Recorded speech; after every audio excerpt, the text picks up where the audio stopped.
não tínhamos marca, não tínhamos produto, não tinha nada. Isso foi na primeira semana que a gente retornou de viagem. Empolgado. Porra, pegamos um ponto sem ter muito... Mas já alugou o ponto? Já alugamos um ponto. E aí a sorte de novo, o Azael, vou mostrar esse podcast para ele, é o dono do ponto, nos ajudou. Assim, a gente era muito jovem, né? Na época a gente tinha 22, 21 anos. E ele, de cara, comprou a nossa ideia ali e tal, as sortes que acontecem. E fomos atrás de fazer marca, fazer produto. Deu uma carênciazinha. Deu uma carência bem alongada, depois ajudou com um pouco mais ainda.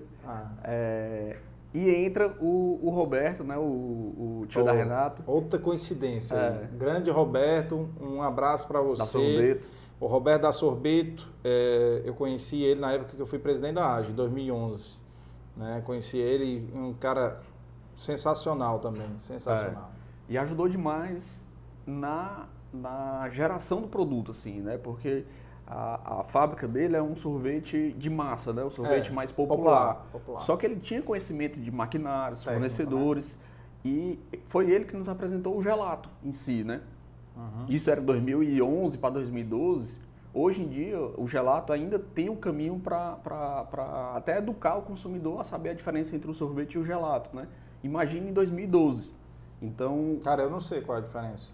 Pode até falar aí, porque eu não sei não. Sim, basicamente falando, né, tentando traduzir no mais simples possível, a diferença é na formulação do produto, que tem um teor de açúcar e gordura bem inferior ao sorvete, o gelato é bem inferior, e aí com isso sobressai a cremosidade, se sobressai mais o sabor, é um produto mais premium, é um produto mais sofisticado. Entendi. Né? Então naquela época, eu não conhecia o gelato, né? Eu conhecia a sorveteria Cold Stone nos Estados Unidos, que era sorvete. E o sorvete era normal lá? Era um sorvete de massa, gelato. Não era gelato, era um sorvete de massa. E ele nos apresentou o gelato, que casava muito com o nosso projeto, porque a gente queria fazer um projeto realmente diferenciado, que apostasse na experiência, que apostasse num produto de alta qualidade. Então foi muito bom essa junção do gelato com essa ideia do sorvete na pedra, que foi talvez ali o grande chamariz para o boca a boca funcionar muito rápido, né? Quando a gente abriu, pulando um pouco já aí, né, na primeira loja, era uma loja bem pequena, não sei se você vai lembrar lá, era uma loja de 20 metros quadrados, era realmente bem pequena.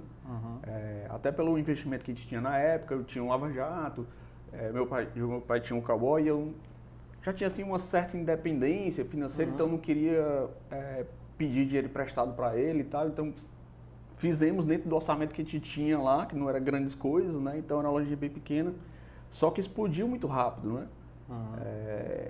Fora o orçamento que a gente tinha, também tem muitas histórias naquela época, assim, que a gente fez o planejamento de gastar X, só que nunca se gasta X, né? Gastamos 4X. Rapaz, eu e esse orçamento pois ainda mais lá atrás como era, né?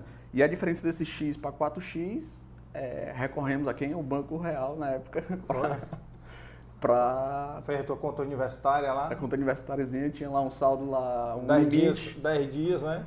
O limite de empréstimo a gente acabou pegando para fazer, e a dificuldade, entre aspas, financeira que poderia ter pelos empréstimos ali, porque a gente não sabia nem o risco que a gente estava correndo, pegando aquele dinheiro emprestado, né, e tal, foi superado muito rapidamente, porque o boca a boca foi impressionante, assim, né? Nas primeiras semanas, a gente inaugurou a loja com 2 colaboradores, era um abrindo o turno e um fechando, e eu e a Renata lá sendo atendente, gerente, comprador, era tudo, né?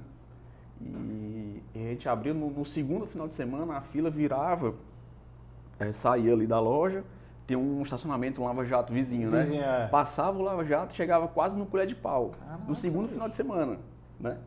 E assim, aquela ideia... Deu tilt na hora? Deu tilt? Pois aquela ideia bonita, que a gente estava querendo focar em atendimento, experiência, foi tudo por água abaixo, né? Porque a lojinha é pequena, 2 colaboradores, uma demanda explodindo, né?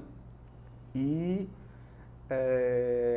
logo no início ali, nas primeiras semanas, né, a dificuldade passou de financeira a ser operacional, porque a gente não tinha a mínima experiência em como gerir a loja, realmente assim, gerir a operação, a loja, e com a demanda aumentando a cada dia.